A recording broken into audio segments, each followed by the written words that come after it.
Éco-Sahel. 26 minutes d'économie africaine, économie du Sahel en particulier. Un rendez-vous hebdomadaire pour déchiffrer et analyser l'actualité économique africaine. Chers auditeurs, bien le bonjour à vous, fidèles des rendez-vous économiques. Vous écoutez Africa FM et c'est votre émission Éco-Sahel. Aujourd'hui, nous parlerons de l'économie de la connaissance en Afrique et le rôle crucial de cette économie dans la diversification économique du continent. Comment cette transition vers une économie axée sur la croissance, enfin sur la connaissance, pourrait-elle remodeler le paysage économique africain et favoriser le développement durable? C'est ce que nous allons découvrir ensemble avec Mahfoud Kaoubi, analyste en économie. Bien le bonjour à vous, Mahfoud Kaoubi. Bonjour. Samuel Akizimana, chef d'entreprise. Bien le bonjour à toi, Samuel. Bonjour. Et Mzoura Lahyani, chef d'entreprise aussi. Bonjour, Mzoura. Bonjour, Malek. Alors, je le disais, l'économie de la connaissance, mais faut-il, pour commencer, définir cette économie de la connaissance, Mahfoud Kaoubi? Bon, pour dire très simple, l'économie de la connaissance est liée directement avec l'innovation de manière générale. Ce n'est pas uniquement avec les technologies de l'information qu'on retrouvera la technologie de la connaissance, mais c'est toute innovation qui permet donc de faire différemment, de produire différemment, de régler certains processus différemment, et donc de simplifier et de donner un plus en matière de valeur ajoutée qui améliorera certainement la compétitivité, que ce soit d'un processus de production ou d'échange ou dans la commercialisation. Alors, en quoi diffère-t-elle des autres modèles économiques traditionnels?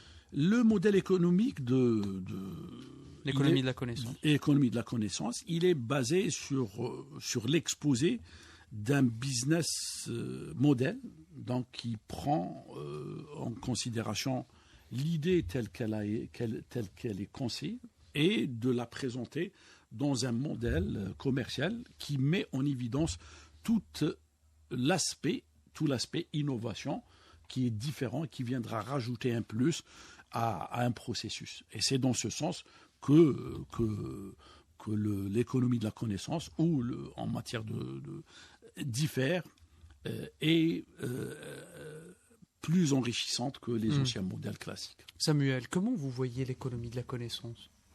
C'est une très belle question.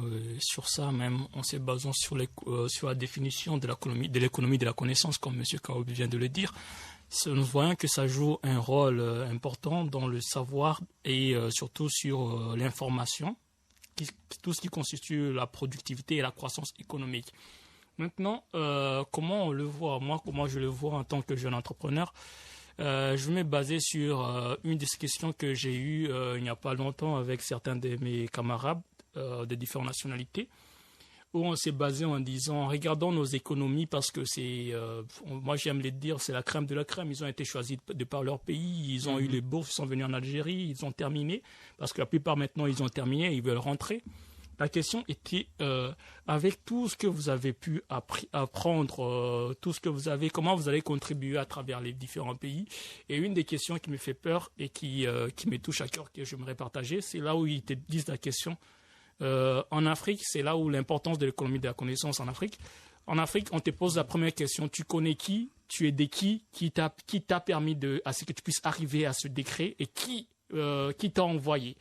C'est-à-dire que moi, j'aimerais revenir sur ça en disant nous devons nous tourner vers cette connaissance, cette économie de la connaissance, parce que comme on a parlé, c'est à travers l'innovation, c'est-à-dire que c'est à travers la jeunesse qui est là, les gens avec qui, la main d'œuvre qui est là, qu'on a mis, on a investi dedans, on a mis tant de choses dedans, qui doivent apporter de nouvelles situations, parce que vous savez, ils ont un nouvel regard sur la chose.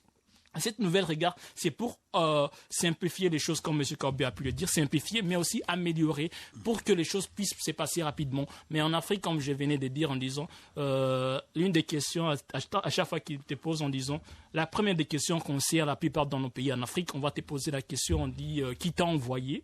On regarde pas l'apport que tu vas apporter, mais c'est qui t'a envoyé. tu es de qui, tu es de quelle ethnie, tu es de quelle région.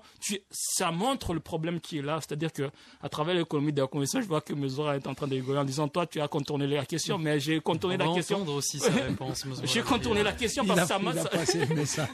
C'est parce que ça m'a touché à cœur, parce que ça m'a rappelé il n'y a pas longtemps cette discussion qui était là. En parlant de l'économie de la connaissance qui est à la base de tout développement actuellement dans tous les différents continents, ça m'a touché. Je voulais partager ça. Oui, si je dois rajouter quelque chose à cela, c'est aussi surtout l'importance qu'elle apporte l'économie de la connaissance, comme il a parlé M. Kaoubit tout à l'heure, surtout par rapport à différente de l'économie basique, surtout que l'économie de la connaissance, quand on la partage, ça rapporte un plus parce que la connaissance c'est infini, mais comme l'économie basique ça repose surtout sur la matière première et sur tout ce qu'il a parlé Samuel par rapport au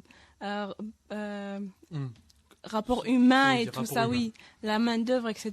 Donc ça rapporte un peu plus pour la nation, pour l'Afrique. Pardon. Alors Mahfouz Kaoui, l'économie de la connaissance fait parler d'elle cette semaine.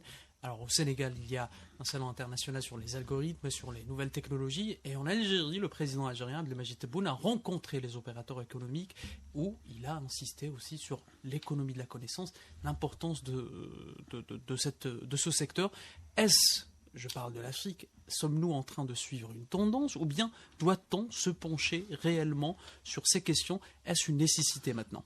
Oui, votre question me permet de m'arrêter sur deux choses importantes. Premièrement, c'est une tendance, la tendance mondiale.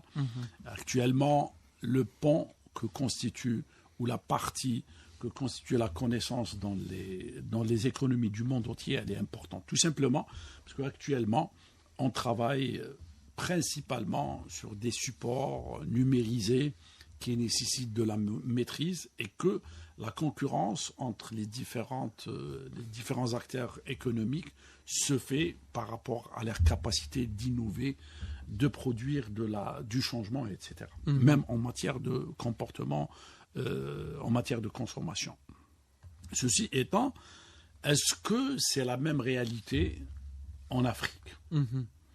Je dirais tout simplement non. Samuel était en train de décrire un petit peu une situation assez, je dirais, grise de notre situation en Afrique, mais en Afrique subsaharienne plus particulièrement, où la réalité n'est pas la même que celle qui est vécue dans le monde occidental. Mais cela, mais quand vous dites en Afrique, je sais que chaque région possède ses caractéristiques, chaque pays possède ses spécificités. Donc, est-ce qu'on peut aborder cette question de façon générale, vraiment? Non, mais c'est toute la différence entre la chose et son contenu. Pour ne pas tomber dans un showisme qui n'est pas utile, donc c'est parce que les Européens ont une économie qui est à connotation connaissance. Ce n'est pas du tout la même situation chez nous. Chez nous, il y a des préalables qui ont trait à une conciliation avec les fondamentaux de la logique économique, des préalables par rapport à l'organisation de la chose économique. Et dans tout cela, ça ne nous empêche pas de parler économie de la connaissance, parce que c'est un moyen ou un instrument qui nous permettra d'accélérer les processus. Mais on n'est pas du tout dans la même situation qui est vécue en Europe, ou en monde occidental, ou encore en Chine. Là, les fondamentaux, l'infrastructure est déjà tracée, elle est construite, et on est dans des logiques d'optimisation et d'amélioration. Mais on peut dire que l'Afrique a raté l'ère industrielle, elle peut se rattraper dans l'ère numérique. Mais non, justement. On ne peut pas brûler des étapes, tout simplement. On ne peut pas brûler des étapes. On ne peut pas aller directement à l'économie de la connaissance sans construire le socle sur lequel doit être assise, cette économie de la connaissance. Je vais partager en disant il faut Samuel. qu'en Afrique on change la logique parce qu'en Afrique on aime trop les miracles et la magie. Il faut savoir que c'est basé sur un travail. Il faut pas, comme il vient de dire, il faut pas briser les étapes parce que on a cette tendance, je sais pas comment, qui nous a inclus ça dans nos têtes, etc. On aime la magie, on aime les miracles. C'est comme si ça tombe du ciel. Parce que, justement, pour exclure le travail, vous voyez, on aime la magie, on aime les miracles, parce qu'on ne veut pas travailler assez et se mettre... Oui, je suis tout à fait d'accord avec ça. D'ailleurs, on ne peut pas parler connaissance s'il n'y a pas infrastructure pour la connaissance. Parce que déjà, pour la connaissance, ça se passe sur l'éducation et la formation. Donc, si on n'a pas d'infrastructure éducative, comment on va parler connaissance? Tout à fait. Exactement. Si on parle déjà, il faut savoir déjà les caractéristiques de l'économie de la connaissance. C'est axé sur quoi? C'est axé sur le savoir. C'est axé sur quoi? C'est axé sur l'éducation et la compétence, l'innovation continue, l'accès à l'information. Mais si on regarde très bien, qu'on s'est interrogé en tant qu'Africain, on regarde la situation, on se voit qu'il y a tant de choses à faire. Et là pour juste aller d'amender dans le même sens, Oui. pour nous, l'innovation, c'est de trouver des systèmes d'irrigation qui utilisent les moyens dont on dispose et qui nous permettraient d'améliorer nos rendements dans l'agriculture. Idem dans l'utilisation de l'eau. Idem dans l'assainissement. Là, il faut que la connaissance puisse être une solution qu'on trouve à nos problèmes par notre propre Donc, génie. si on commence à lister, par exemple, les défis actuels entravant le développement de cette économie de la connaissance, on peut commencer par quel défi? Le défi majeur. Le défi, c'est d'avoir une économie, après aller à la connaissance. D'ailleurs, on parle d'économie de la connaissance. Oui. Comment on veut voir de la connaissance sans que le socle n'existe? Exactement. Donc, la connaissance est là pour trouver des solutions d'amélioration et d'optimisation à quelque chose qui existe déjà. Mais maintenant, si l'infrastructure n'est pas construite, donc on ne peut pas rester dans un chouïsme béat qui ne règle pas des problèmes. On est dans l'événementiel, on est dans le suivisme. Et ce n'est pas justement sur le plan de la méthode déjà, ce n'est pas la meilleure méthode de régler nos problèmes d'économie, d'échange, etc. Restons sur la production, restons sur la création d'entreprises qui produisent des biens et des services. Après, il y a tout un pont à installer entre le monde de la connaissance, de la créativité, qui n'est pas nécessairement celui des universités. Exactement. C'est une question de bon sens. On peut trouver chez des personnes qui ne sont pas allées, par exemple, à l'université, des solutions qui peuvent améliorer des processus. Et c'est ça dont on a besoin. Et on a besoin d'organiser des marchés et de les verser vers de la compétition. Mais faute Kaobi, vous êtes un peu pessimiste sur la question de l'économie de la connaissance. Il faut rassurer aussi les jeunes entrepreneurs. Oui, on vous encourage à trouver des idées, on vous encourage à faire vos projets. Toutefois, cette économie de la connaissance, on ne peut pas dire qu'elle ne diversifie pas l'économie. Non, mais moi je parle de priorité. On parlait lors d'une réunion avec des jeunes innovateurs. Ce n'est pas justement pour les dissuader, au contraire. Plus on transforme l'économie en la rendant compétitive, en la rendant productive, basée sur des logiques de production, et en allant vers, en observant une méthodologie rationnelle et surtout pragmatique, plus on offrira aux porteurs de projets dans la connaissance la possibilité de trouver des preneurs. Parce qu'il ne s'agit pas de lancer une entreprise dans le domaine des startups pendant 2 ans, soutenue par des dons ou des subventions ou des aides, pour qu'après, cette même société subisse le même sort des entreprises très petites en allant gonfler le taux de mortalité en matière d'entreprise. Là, je demande à ce qu'on respecte les logiques des processus. L'innovation est née dans des milieux compétitifs, ce qui permet de trouver un financement à cette innovation, trouver un encouragement à cette innovation, trouver un milieu qui accueille ces innovations. Parce que tout simplement, cette innovation va régler des problèmes de compétitivité. Et troisièmement, permettre aux sociétés qui trouvent les innovations les plus judicieuses, les plus importantes, de se multiplier et de se transformer en grandes entreprises. Tel est le cas de certaines sociétés aux États-Unis dans le domaine de l'informatique, dans le domaine des maîtrises de process de production, etc. Ou dans le domaine des marchés financiers ou autres. On peut citer plein d'entreprises. Mais maintenant, créer une entreprise qui dispose d'une grande intelligence et qui n'est pas connectée avec le monde réel, ça poussera quoi? Deux choses. Soit d'abandonner, soit de trouver des preneurs de l'autre côté de la mer, donc en Europe ou en Occident, tout simplement. Samuel. Oui, tout à fait d'accord. Vous savez, c'est là où on revient en disant, en Afrique, c'est ça qui doit être le combat en Afrique. Arrêtons de parler magie, arrêtons de parler miracle, passons au travail. Parce que, vous savez, une des choses, par exemple, lorsque moi j'aime encourager sur le côté innovation, pourquoi ? Moi, j'aime dire toujours en disant, c'est nous la jeunesse, c'est à nous d'apporter des solutions à travers nos différents pays. Pourquoi ? Parce que si on regarde le continent africain, c'est-à-dire que chaque nation, il a sa propre culture, il a sa façon de voir les choses. C'est-à-dire que c'est à travers sa jeunesse qu'on doit apporter des solutions, apporter des initiatives qui vont apporter à ce qu'il y ait des changements, il y ait des développements dans nos pays. Mais, comme M. Kaobe a pu le dire, il ne faut pas aller vers la magie, il ne faut pas sauter les étapes. Il y a une certaine règle à respecter, il y a certaines structures à respecter. C'est-à-dire que, par exemple, moi je peux parler par exemple de rôle des institutions. Il doit y avoir cet accompagnement. En fait, en Afrique, il faut que nous nous regardions très bien et que nous regardons ce qu'il y a à faire et que nous passons à l'acte. C'est-à-dire que nous ne devons pas rester toujours dans le suivisme en disant on parle de l'économie de la connaissance, ok, start-up, etc.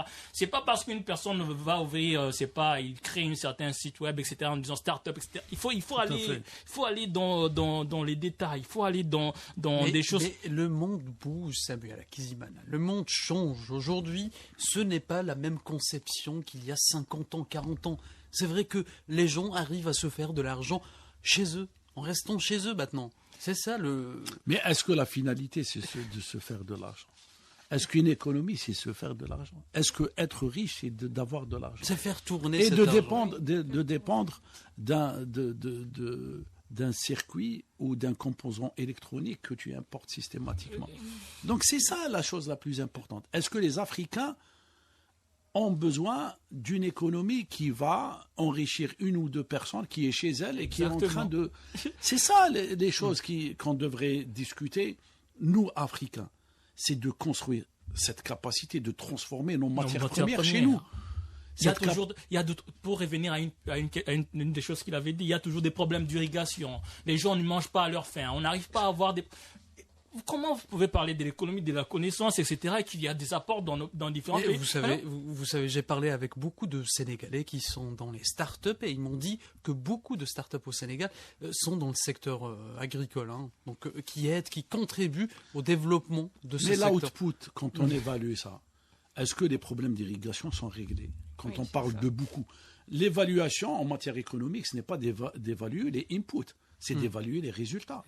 Et l'innovation n'a de sens que par rapport aux solutions qu'elle apporte à des problèmes réels. On n'est pas dans la réflexion théorique ou dans la chose pour un petit peu meubler nos présentations et de dire qu'on est partout, on est dans l'innovation, on est ceci. Mais on doit, quand on prend nos indicateurs actuellement, on est dans le haut du classement de la pauvreté, du manque d'enseignement, du manque d'irrigation, des problèmes de santé.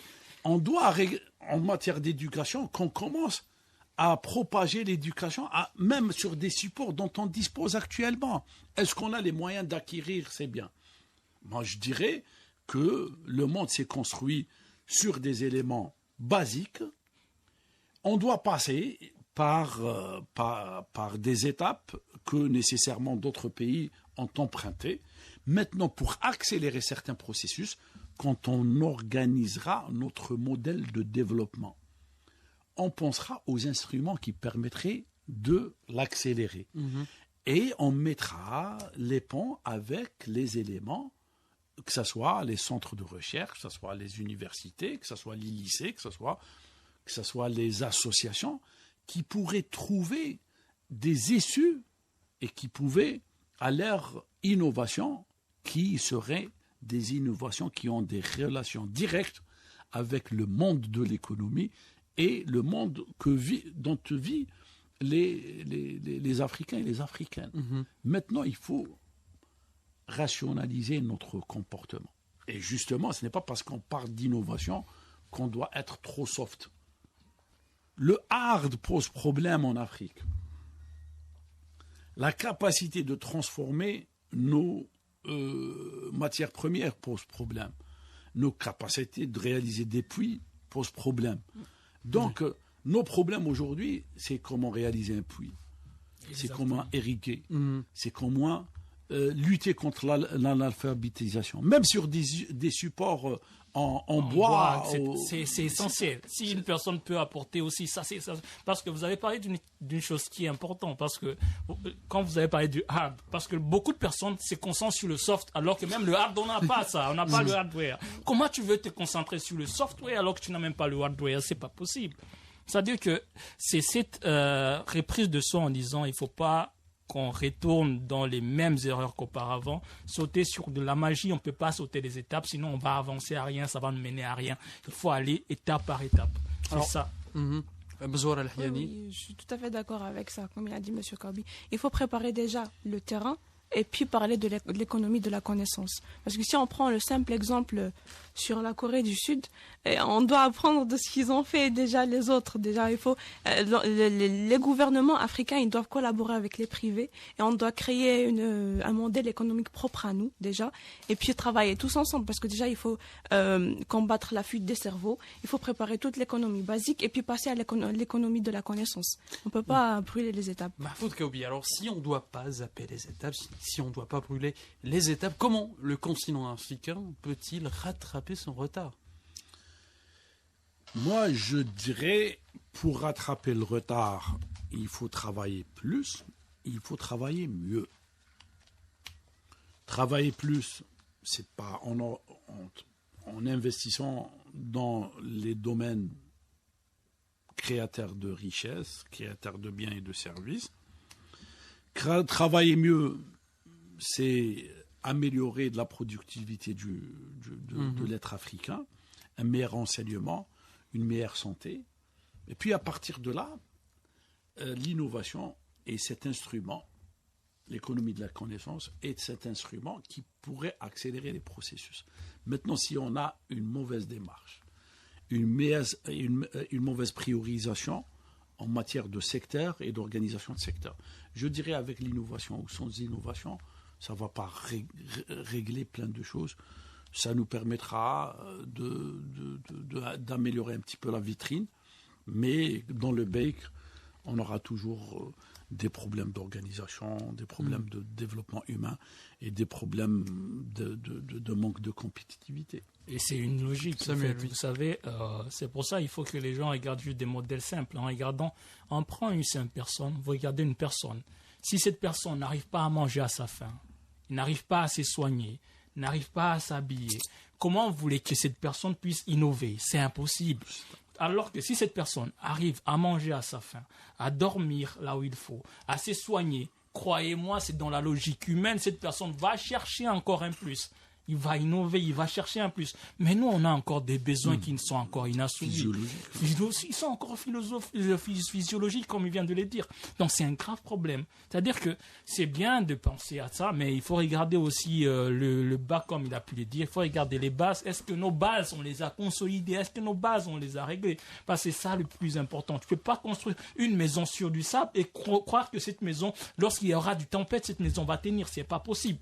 Il faut construire notre maison autour du roc. C'est-à-dire qu'on doit se baser sur les fondations, regarder les besoins primaires, est-ce qu'on les a réglés, et avancer petit à petit. Et on va finir par arriver à rattraper les autres. Ça sera un processus normal en réalité. Il ne faut pas penser à la magie et penser qu'on va finir par abracadabra arriver à atteindre les niveaux occidentaux. À numériser notre pauvreté. Exactement. Alors que même la majorité, Oui, mais ils n'ont pas encore participé à l'économie de la connaissance. Alors, ce qu'il faut retenir, économie de la connaissance ou pas, il faut que le continent travaille davantage, il faut qu'il redouble d'efforts pour qu'il puisse rattraper son retard, chers auditeurs. Voilà, cette émission s'achève. Merci de m'avoir écouté, merci d'avoir écouté aussi mes intervenants et je vous dis à la semaine prochaine.